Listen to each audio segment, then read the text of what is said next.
रामकृष्ण हरी मंडळी 1, 3, 5, 25 आणि 36 हे आकडे फक्त गणित करण्यासाठी लागणारी आकडेमोड आहेत का, की आत्म्याचा परमेश्वराशी असणाऱ्या नात्यांचं गूढ?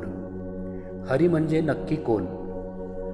संत एकनाथ महाराज एकाच ओवीत उत्तर देतात आणि ही ओवी तुमचं आयुष्य बदलू शकते.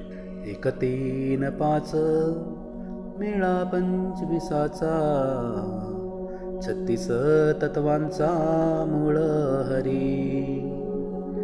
1, 3, 5 मेळा 25चा 36 तत्वांचा मूळ हरी. हे गणित वाटतं कठीण, पण आत्मज्ञानाची वाट मोकळी होण्यासाठी हे समजून घेणं खूप आवश्यक आहे. कारण हाच तो मार्ग आहे जो नेतो जीवाकडून शिवाकडे.